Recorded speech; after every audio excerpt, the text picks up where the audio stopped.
Bismillahirrahmanirrahim. Assalamualaikum warahmatullahi wabarakatuh. Alhamdulillahilladzi arsala rasulahu bil huda wa dinil haqq liyuzhirahu 'alad dini kulli wa kafa billahi syahida wa kafa billahi nasira. Asyhadu an la ilaha illallah wahdahu la syarikalah wa asyhadu anna Muhammadan abduhu wa rasuluh. Allahumma shalli ala Muhammad wa ala ali Muhammad wa ba'd. Pemirsa Al-Furqan TV yang dirahmati Allah Subhanahu wa taala. Alhamdulillah, segala puji bagi Allah. Pada saat ini Allah masih memberikan kita nikmat untuk menikmati suasana bulan Ramadan. Ramadan yang penuh berkah. Ramadan yang kebaikan-kebaikan begitu banyak pada bulan ini. Setan-setan dibelenggu dan kita pun betul-betul leluasa untuk melakukan kebaikan-kebaikan. Maka kita bersyukur atas nikmat ini.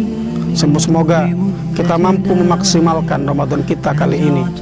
Siapa tahu dia adalah Ramadan terakhir bagi kita. Salawat dan salam kita aturkan kepada sebaik-baik hamba Nabi kita, Nabi Muhammad Sallallahu Alaihi Wasallam. Dialah sebaik-baik manusia yang berpuasa, mencontohkan kepada kita bagaimana berpuasa itu sebenarnya, mencontohkan kepada kita bagaimana sebaik-baik puasa itu. Maka puasa kita mencontoh Rasulullah Sallallahu Alaihi Wasallam. Berusaha sebaik mungkin agar berpuasa kita ini mendapatkan pahala dari Allah Subhanahu Wa Taala. Berpuasa dengan sebenar-benar puasa, seperti yang dicontohkan oleh Rasulullah Sallallahu Alaihi Wasallam. Pemirsa Al-Furqan TV yang dirahmati Allah Subhanahu wa taala. Kali ini kita akan membahas tentang dosa bagi manusia. Sebagaimana dalam sebuah hadis yang diriwayatkan oleh Imam Bukhari yang berbunyi, An Abdullah bin Mas'ud radhiyallahu anhu anin Nabi sallallahu alaihi wasallam, innal mu'mina yara dhunubahu ka'annahu qa'idun tahta jabalin yakhafu an yaqa alayhi, wa innal fajir yara dhunubahu kadubabin marra ala anfihi fayaqulu bihi hakadha. Rawahul Bukhari. Dari Abdullah bin Mas'ud radhiyallahu anhu, dari Nabi Muhammad SAW, beliau bersabda, sesungguhnya orang mukmin itu melihat dosanya seperti seolah-olah dia duduk di bawah sebuah gunung yang akan runtuh, dan dia khawatir betul gunung itu nanti akan menimpanya. Dan sesungguhnya orang-orang yang fajir itu melihat dosanya seperti dia melihat lalat yang lewat di hidungnya, lalu kemudian dia menyekanya begitu saja. Inilah sabda Rasulullah SAW terkait posisi dosa bagi orang beriman dan orang fajir. Yang pertama, kita dapat melihat dari hadis ini, dapat mengambil dari hadis ini bahwa orang beriman memiliki sensitivitas terhadap dosa. Dia khawatir betul dengan dosa yang dia lakukan, sekecil apapun dosanya, karena dia tidak melihat besar atau kecilnya dosa, tetapi yang dia lihat adalah kepada siapa dia berdosa. Kepada siapa dia berdosa? Kepada Allah yang Maha Besar, yang telah mengasihinya dengan banyak kasihnya, yang telah memberinya dengan sekian banyak pemberiannya. Maka dia tidak melihat kecil atau besar dosanya, dia melihat kepada siapa sesungguhnya dia sedang berdosa. Orang beriman betul-betul khawatir terhadap dosanya, sekecil apapun dosanya. Maka dia akan menjaga dirinya dari dosa. Dia akan menjauhi dosa sejauh-jauhnya. Dia takut dan khawatir sebagaimana gunung yang hampir menimpanya. Sebaliknya orang-orang fajir, orang-orang pendosa itu, dia tidak melihat dosa kecuali seperti melihat lalat yang lewat dari hidungnya. Dia menyekanya begitu saja, lalu kemudian lalat itu kembali lagi. Dia meremehkan dosa-dosanya. Dia lakukan dosa besar, dia lakukan dosa kecil, mudah dia lakukan dosa kecil, bahkan dia mudah melakukan dosa-dosa besar. Inilah orang-orang fajir itu. Tidak khawatir dengan beban dari dosa itu. Padahal dosa adalah beban bagi orang-orang beriman. Dosa yang akan memperberat jalan kehidupan orang beriman, baik di dunianya maupun di akhiratnya. Maka Allah katakan, alladzi anqadha zahrak wa wada'na laka dzikrak alladzi anqadha zahrak. Lalu kami angkat, kami hilangkan dosamu yang telah membebani punggungmu. Dosa sesungguhnya membebani punggung orang-orang beriman, yang membuat dia berat hidup di dunia ini dan akan berat nanti hidup di akhirat. Maka inilah sesungguhnya dua macam orang di hadapan dosa, yaitu orang beriman yang betul-betul khawatir dan orang fajir yang tidak sedikit pun tidak khawatir kepada dosanya.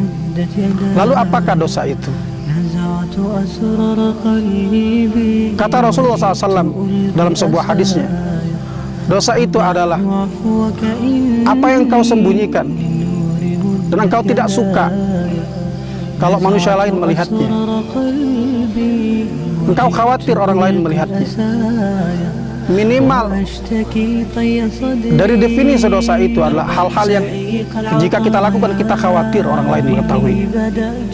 Maka dosa-dosa ini, apalagi dosa-dosa yang sudah tertulis dalam Al-Quran, dalam hadis yang sebagai dosa-dosa besar, nah ini akan membinasakan.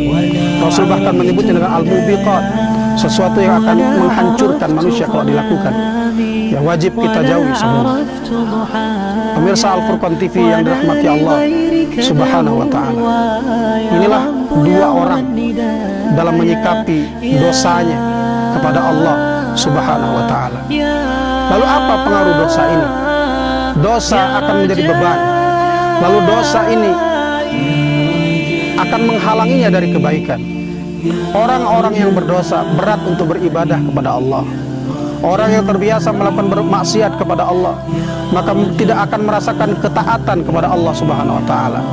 Orang-orang yang terbiasa bermaksiat kepada Allah tidak akan bisa menikmati salat di hadapan Allah Subhanahu wa ta'ala. Orang yang biasa bermaksiat juga tidak akan bisa menikmati puasa, menikmati seluruh ketaatan, tidak akan mampu. Karena dosa menghalangi ketaatan kepada Allah Subhanahu wa ta'ala.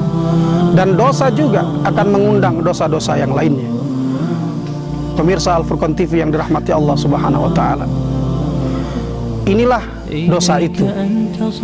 Dan kita diberikan Allah nikmat pada saat ini berada di bulan Ramadan. Hampir semua perbuatan-perbuatan ibadah-ibadah inti di bulan Ramadan Allah janjikan dengan penghapusan dosa. Rasulullahnya janjikan dengan penghapusan dosa. Maka Rasulullah mengatakan, man shoma ramadhana imanan wa ihtisaban ghufira lahu ma taqaddama min dhanbi. Barang siapa yang berpuasa di bulan Ramadan dengan keimanan dan ihtisab. Keimanan dalam Fathul Bari disebutkan, keimanan dimaksud dengan keimanan adalah bahwa orang ini berpuasa ya, dengan keyakinan, dengan keimanan bahwa ini adalah kewajibannya. Ihtisaban artinya dia berharap pahala dari Allah Subhanahu wa ta'ala. Maka barang siapa yang berpuasa dengan imannya lalu berharap pahala dari Allah Subhanahu wa ta'ala, maka Allah akan mengampuni dosa-dosanya yang telah lalu. Apakah dosa kecil atau dosa besar? Kedua-duanya. Allah akan hapuskan juga dosa-dosa besar di Ramadan ini jika dia bertaubat dengan sebenar-benarnya taubat. Sebesar apapun, sebanyak apapun dosa hamba, kalau dia bertaubat kemudian berpuasa di bulan Ramadan dengan sebaik-baik puasanya, maka Allah akan ampuni dia. Dalam hadis yang lain, Rasulullah juga menjanjikan tentang salah satu amalan di bulan Ramadan yang paling utama, yaitu qiyamul lail, melaksanakan sholat malam, menghidupkan malam-malam dengan ibadah.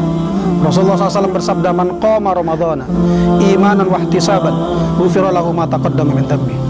Barang siapa yang melaksanakan qiyam di bulan Ramadan, sholat di malam-malam bulan Ramadan, melaksanakan tarawihnya dengan sebaik-baiknya, dengan keimanan dan dengan ihtisabnya, maka Allah pun akan mengampuni seluruh dosa-dosanya yang telah lalu.